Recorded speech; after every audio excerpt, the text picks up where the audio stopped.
네, 반갑습니다. 오늘 이렇게 또 수요 오전 예배에 나오신 여러분들을 주님의 이름으로 환영합니다. 우리가 지금까지 아브라함에 대해서 3주간 살펴봤었습니다. 오늘 우리가 살펴볼 말씀은 야곱에 대해서 살펴볼 건데요. 우리가 야곱을 좀 살펴보기 전에 아브라함에게 역사하신 하나님에 대해서 좀 다시 한번 복습을 해보면 좋겠습니다. 하나님께서는 아브라함을 갈대아 우르에서 내가 보여줄 땅으로 가라라고 말씀하시면서 부르셨습니다. 그리고 아브라함이 모리아산으로 가라라고 하는 그 긴 시간 동안 하나님께서는 아브라함에게 계속해서 약속을 주시고 그 약속을 설득하시고 또 설득하시고 그런 장면들을 우리가 함께 살펴봤습니다. 그래서 아브라함은 결국 어떤 조상이 됩니까? 믿음의 조상이 됩니다.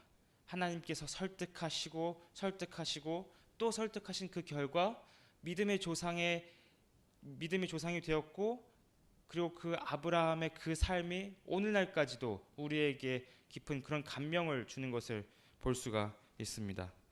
이제 아브라함에게 주어졌던 그 약속이 이삭을 넘어서 그리고 야곱에게까지 주어진 것을 우리가 살펴볼 수가 있습니다. 오늘 우리가 함께 살펴볼 이 창세기 32장 말씀은 이제 야곱이 자신의 한계 상황을 느끼고 자신이 그 코너에 물린, 궁지에 몰린 그런 상황을 그리고 있습니다. 그리고 그때 하나님께서 야곱에게 찾아오셔서 야곱을 변화시키는 그런 장면을 그리고 있습니다.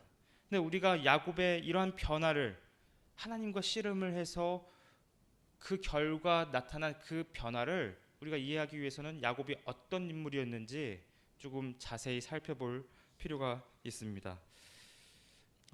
제가 여러분들께 한번 질문을 내보겠습니다. 야곱이라는 그 이름의 의미가 무엇인지 혹시 아시는 분 계십니까? 네? 여기서는 잘 안 들려가지고요. 네, 맞습니다. 네, 발 뒤꿈치를 붙잡고, 그러니까 형의 그 발 뒤꿈치를 붙잡고 이제 태어났기 때문에 야곱이라고 이제 성경에서는 기록을 하고 있죠. 그래서 창세기 25장 26절에서는 이렇게 이야기를 하고 있습니다. 후에 나온 아우는 손으로 에서의 발꿈치를 잡았으므로 그 이름을 야곱이라 하였으며, 네, 이렇게 이야기를 하고 있습니다. 그런데 우리가 조금 상식적으로 한번 생각을 해보면 어떤 부모님이 붙잡는다라는 이런 부정적인 이름의 의미를 아이에게 지어주겠습니까? 야곱이 붙잡는다라는 의미죠. 이게 좀 부정적인 의미로 그렇게 쓰이고 있습니다. 근데 원래 야곱의 이름은 이제 히브리어로 야콥이죠. 이 야콥이라는 이름은 사실 원래 야곱의 이름이 아닙니다. 원래 야곱의 이름은 야콥엘이라는 그런 이름인데요.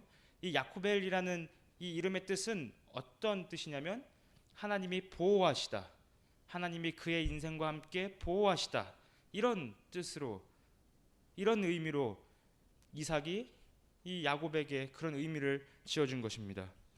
그런데 왜 야곱은 야코벨이라는 그런 의미로 하나님께서 보호하시다라는 의미로 그 이름이 불리기보다는 왜 붙잡는다, 왜 형의 그 발목을 붙잡는, 왜 다른 사람들의 발목을 붙잡는 그런 이름으로 불리게 되었을까요? 그것은 야곱이 지금 창세기 32장까지 다다르기까지 끊임없이 자신의 힘으로, 자신의 능력으로, 내 계획으로, 내 의지로 무엇인가를 붙잡으려는 그런 삶을 살아왔기 때문입니다. 야곱은 자기가 얻고자 한 것을 얻기 위해서 속임수와 거짓과 술수를 통해서 다른 사람들의 것을 서슴지 않게 빼앗는 모습을 우리가 볼 수가 있습니다. 야곱의 이러한 삶의 모습은 하나님이 보호하시다, 하나님께서 함께 하시다라는 그런 이름에 얼룩을 짓게 만드는 그런 삶을 살아왔습니다. 그래서 야곱의 이러한 특성이 창세기 25장 27절에서 나타나는데요. 27절 말씀 같은 경우는 야곱이 이렇게 태어났다라고 서술한 다음에 그 다음 나오는 장면입니다. 27절은 뭐라고 말하냐면요, 그 아이들이 장성함에 에서는 익숙한 사냥꾼이었으므로 들사람이 되고 야곱은 조용한 사람이었으므로 장막에 거주하니, 여기서 성경은 뭐라고 야곱을 묘사하고 있습니까? 조용한 사람이라고 묘사를 하고 있습니다. 이 조용하다라는 뜻은 야곱이 내성적이고 또 유약한 사람이라는 것을 의미하는 그런 묘사가 아닙니다. 히브리어에서 이 조용하다라는 뜻은 어떤 거칠고 마초적이고 들에서 사냥꾼으로 살아가는 그런 사람들보다 세련되고 뭔가 교양 있는 그런 것을 지칭할 때 사용되는 단어입니다. 그러니까 정확히 야곱의 성격의 묘사는 누구랑 대조가 되고 있는 겁니까? 에서와 대조가 되고 있는 겁니다. 에서는 마초적이고 사냥꾼이었고 들판에서 사냥을 하는 그런 힘센 사람이었습니다. 그런데 27절에서 야곱은 그 장막 안에서 조용히 있다라고 이렇게 성경은 묘사를 하고 있습니다. 그러니까 야곱은 에서보다 더 세련되고 더 세상의 그런 세상 물정을 더 잘 알고 있는 그런 사람이라는 것입니다. 야곱이 이렇게 세상 물정을 아주 잘 알고 있는 사람이라면 야곱은 뭔가 머리를 굴렸을 겁니다. 왜냐하면 야곱의 집안이 어떤 집안입니까? 아브라함 때부터 큰 부자로 불렸던, 큰 영향을 끼쳤던 집안이었습니다. 이삭을 살펴봐도 이삭이 아비멜렉과 언약을 맺는 장면을 보면 이삭이 정말 큰 부자였고 큰 영향을 끼치는 그런 집안이었음을 알 수가 있습니다. 그렇다면 야곱이 아버지의 그러한 부와 재산과 그런 영향력을 물려받기 위해서는 무엇을 해야 할까요? 어떤 것을 차지를 해야 할까요? 네? 그렇죠. 재산을 얻기 위해서는 그러니까 합법적으로 상속을 받아야 되는 거죠. 상속적으로 합법을 받기 위해서는 장자권을 얻어야 된다는 것이죠. 에서가 형이고 야곱이 동생이죠. 장자권은 누구에게 있습니까? 네, 에서에게 있습니다. 그래서 이 25장 말씀을 보면 야곱이 이제 계략을 짜기 시작합니다. 그래서 야곱이 같이 형과 그 들판에 나갔을 때 형은 사냥을 하고 자기는 텐트를 쳐서 그곳에서 요리를 하는 그런 장면들을 이제 묘사하고 있습니다.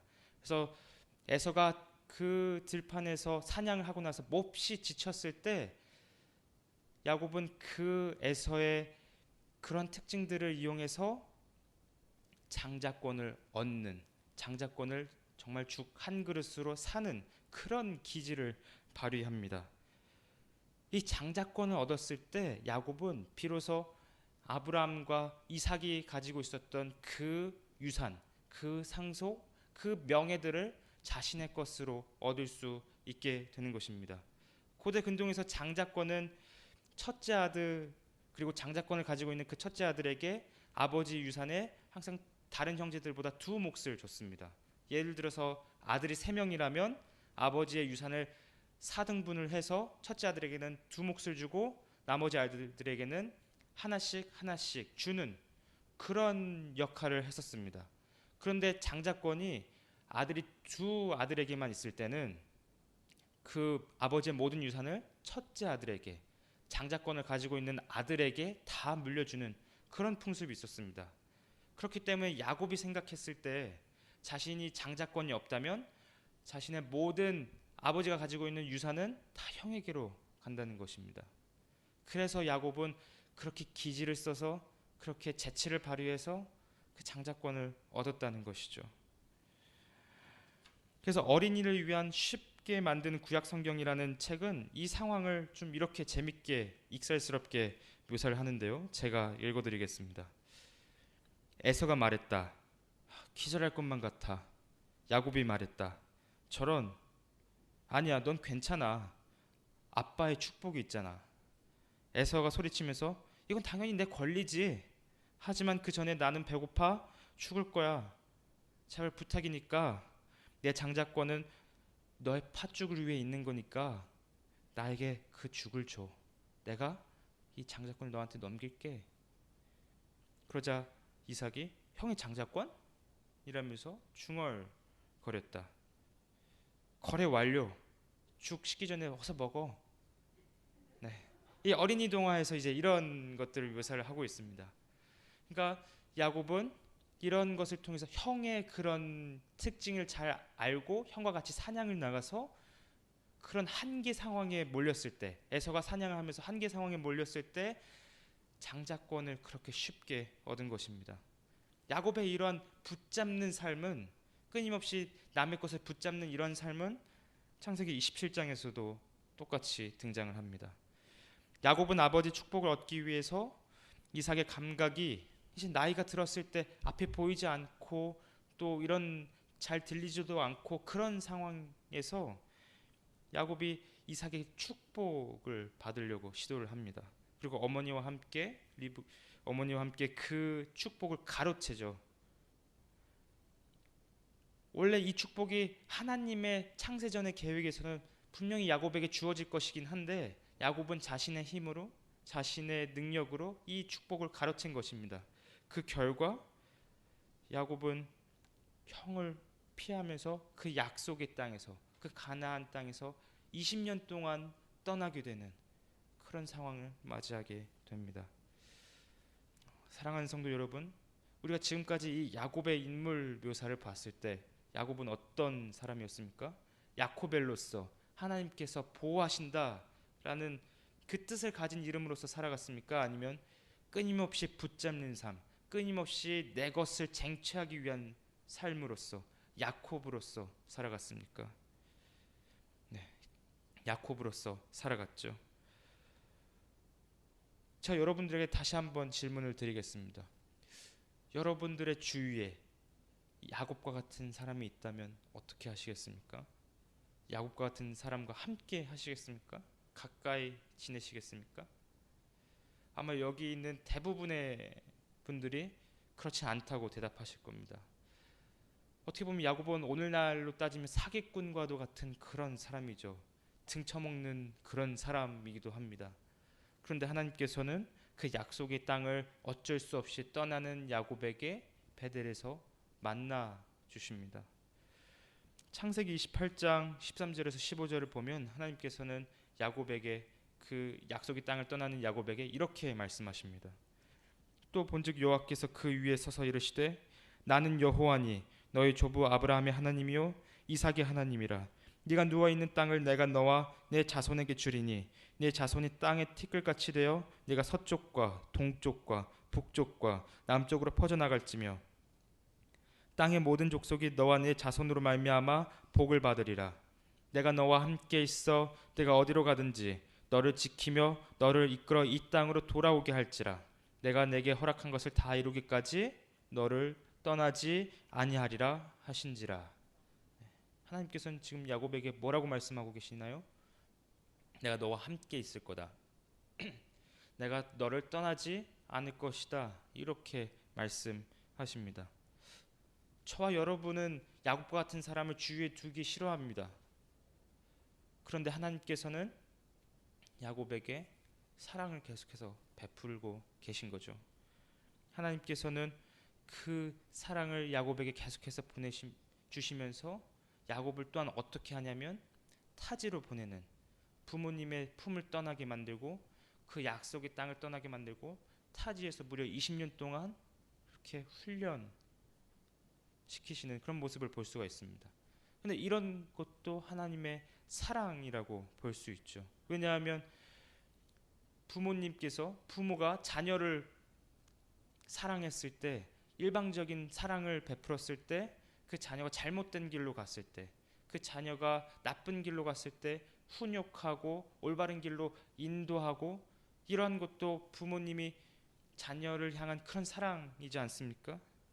하나님께서 똑같이 야곱에게 사랑을 베푸시지만 그 사랑이 야곱을 오냐오냐 하면서 키우는 것이 아니라 야곱이 하나님의 사람으로서 자라가도록 만드는 그런 사랑인 것입니다. 저와 여러분의 삶도 마찬가지인 것 같습니다. 우리 모두 하나님을 만나기 전에 야곱과 같이 내 마음대로 내 멋대로 살아갔던 사람들이지 않습니까? 하나님을 전혀 알지 못했을 때, 또는 하나님을 처음 알아갔을 때 하나님께서 이런 분이신 건 알겠는데 왜 하나님께서 나한테 이렇게 하시지?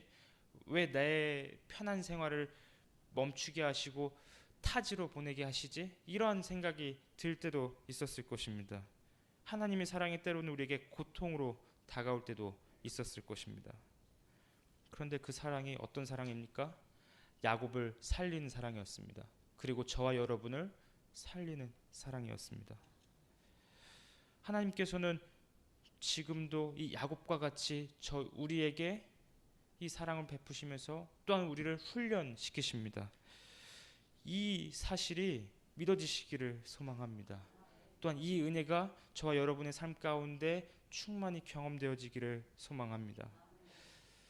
이제 타지에서 20년의 세월을 보낸 야곱은 하나님의 은혜로 큰 부자가 되어서 약속의 땅으로 다시 돌아오게 됩니다. 그리고 12명의 아들과 딸 한 명과 함께 이 약속의 땅으로 돌아오는 그런 모습을 오늘 본문 32장을 통해서 볼 수가 있습니다. 그런데 야곱이 이 약속의 땅에 들어오기 전에 한 가지 해결해야 할 것이 있습니다. 그것이 뭐냐면 바로 형 에서와의 관계가 회복되어야 한다는 것이죠. 야곱에게 있어서 가장 큰 문제는 형을 어떻게 해결할 것인가, 형의 문제를 어떻게 이 꼬인 실타래와도 같은 이 문제를 해결할 수 있을 것인가, 이것이 야곱에게 있어서 가장 큰 문제였습니다. 야곱이 이러한 고민을 가지고 약속의 땅으로 조금씩 갑니다. 그리고 본문 32장에 다다랐을 때 갑자기 하나님의 천사들이, 하나님의 사자들이 야곱에게 등장을 하기 시작합니다. 창세기 32장 1절에서 2절까지 이렇게 성경은 말하는데요. 야곱이 길을 가는데 하나님의 사자들이 그를 만난지라. 야곱이 그들을 볼 때에 이르기를 이는 하나님의 군대라 하고 그 땅 이름을 마하나임이라 하였더라. 여기서 1절에 만났다라는 이 동사는 야곱의 하나님의 사자들 갑작스럽게 예기치 못하게 만났다는 것을 의미합니다. 근데 여기서 나타난 하나님의 사자들이 누구입니까? 이 하나님의 사자들은 야곱이 한번 만난 적이 있었던 존재들입니다. 언제 만났었을까요? 언제 야곱이 이 하나님의 사자들을 만났었을까요?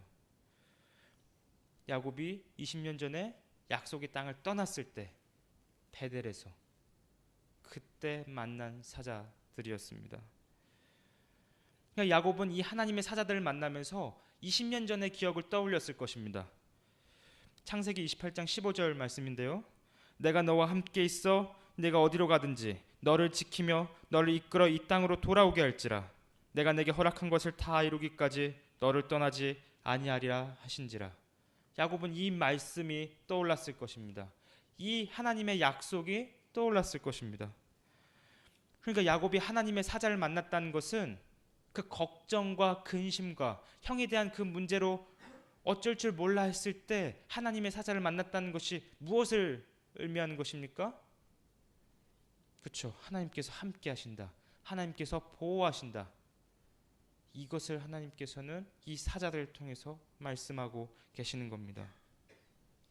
그래서 야곱은 이 장면을 보고 마하나임이라고 이야기를 합니다. 이 마하나임은 히브리어로 진영을 의미하는 건데요. 두 진영이라는 뜻입니다.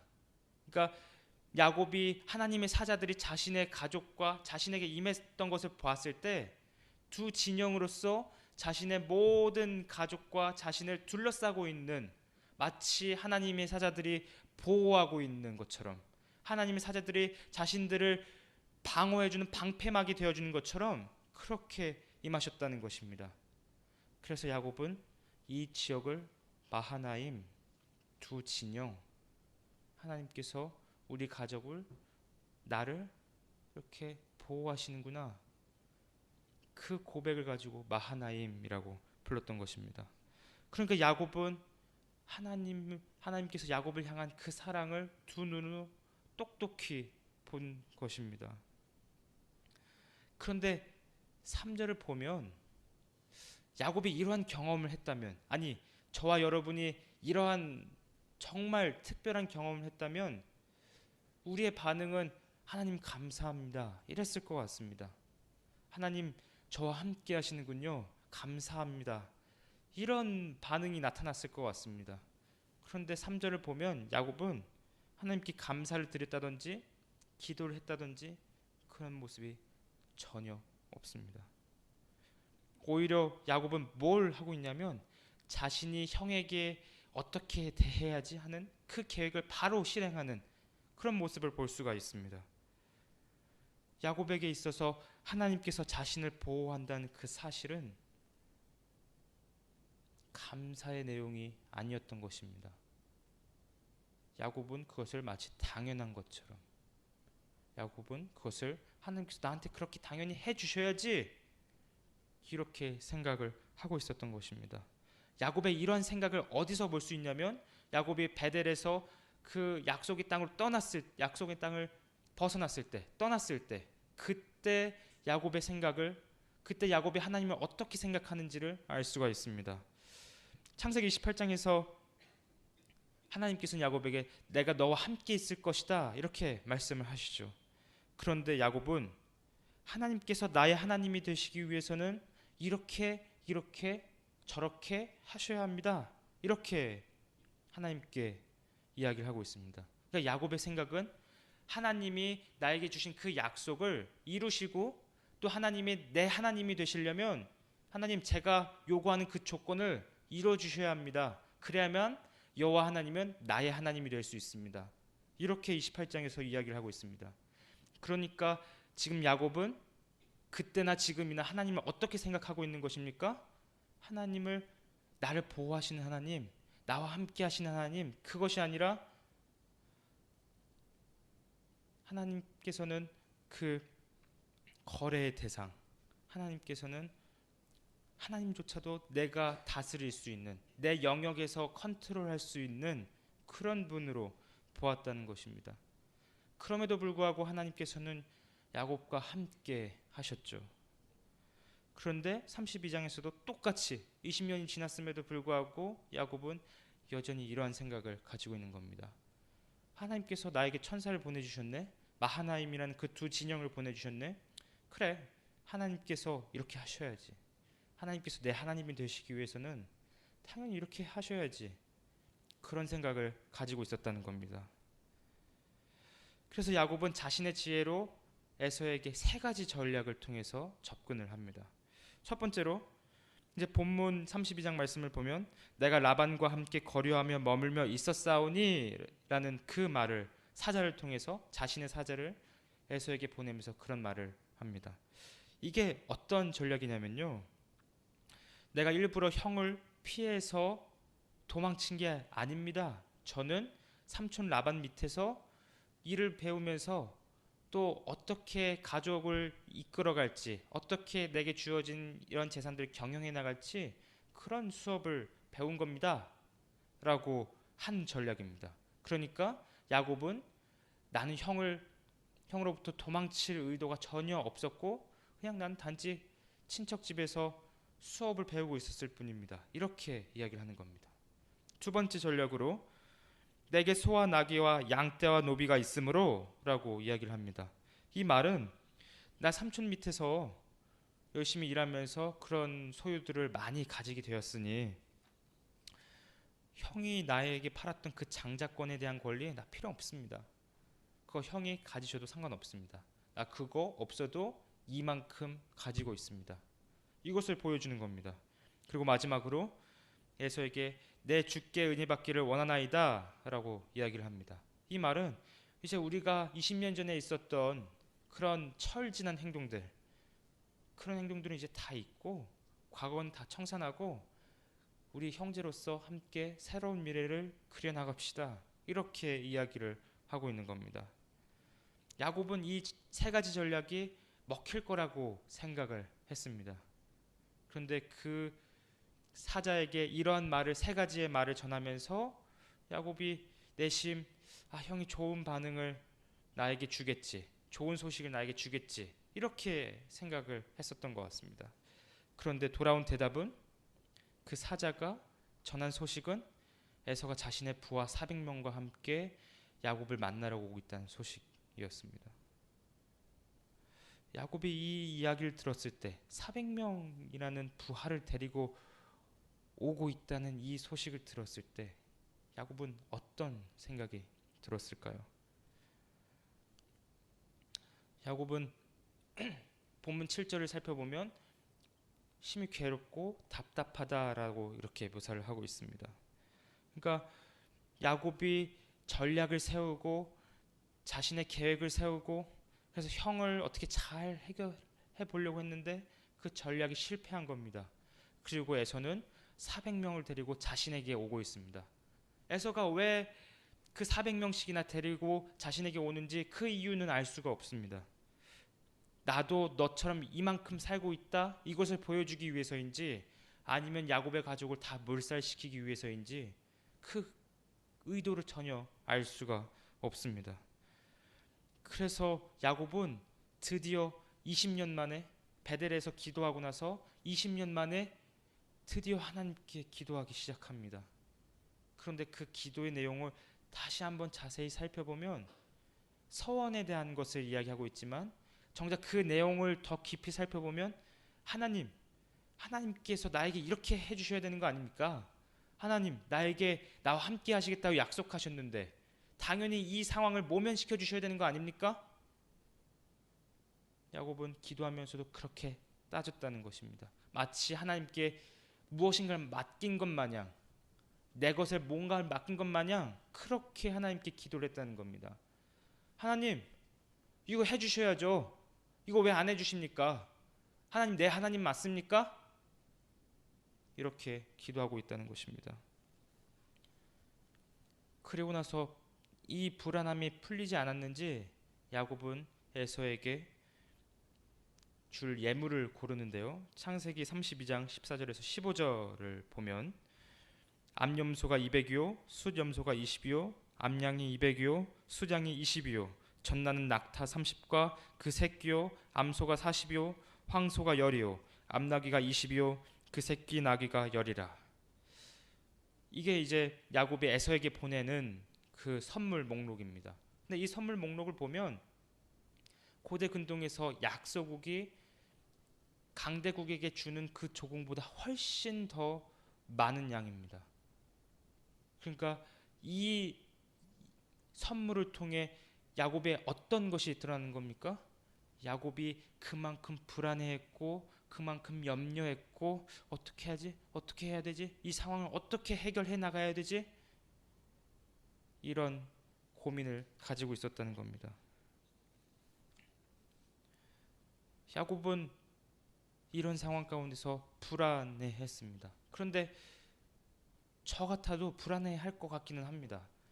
날 죽이러 온다는 건지 아니면 날 맞이하러 온다는 건지 그런 것들을 알 수 없을 때 불안해하는 건 당연히 사람의 심리이지 않겠습니까? 그런데 야곱은 그러면 안 되는 거였습니다. 왜 그렇습니까? 야곱은 20년 전에 베델에서 하나님께서 너와 함께 하겠다라고 말씀하셨고 또한 이 마하나임이라는 지역에서 자신을 둘러싼 천사들을 하나님의 군대들을 보았습니다. 그런데 야곱은 이러한 것들을 봤음에도 불구하고 이런 것들을 경험했음에도 불구하고 지금 어떻게 하고 있는 겁니까? 하나님을 전혀 신뢰하지 않고 하나님을 전혀 의지하지 않고 여전히 하나님을 그 거래의 대상으로 보고 있는 것입니다. 자신의 위기를 구출해 줄 내 하나님이면 당연히 이런 조건을 성사시켜 주셔야지 하는 그 거래의 대상으로 보았다는 것입니다.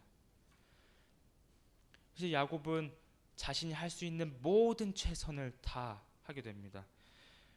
자신의 모든 가족과 모든 소유를 야복나루를 건너게 하고 이제 자기 홀로 그 마하나임 지역에서 있게 됩니다.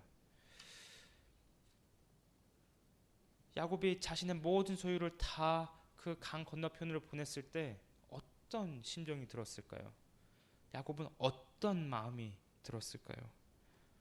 자신이 할 수 있는 모든 최선을 다했지만 뭔가 뚜렷하게 보이지 않는 그때 야곱은 어떤 생각을 했을까요? 야곱은 그 깊은 밤 끊임없이 걱정하고 고민하고 고뇌하고 또한 자신의 무력함을 느꼈을 겁니다. 지금까지 경험해보지 못했던 인생의 무력함을 야곱은 이때 경험하기 시작한 것입니다. 이제 야곱에게는 자신의 소유물도 없고 자신을 지켜줄 보호막도 없고 방어막도 없습니다. 그런데 갑자기 어떤 한 사람이 야곱에게 나타나서 싸움을 걸기 시작합니다. 야곱이 생각했을 때 이 사람은 에서가 보낸 사람인가? 이 사람은 날 죽이기 위해서 온 것인가? 왜 나에게 싸움을 걸지? 이런 생각을 하면서 밤이 샐 때까지, 통이 틀 때까지 계속해서 씨름을 시작합니다.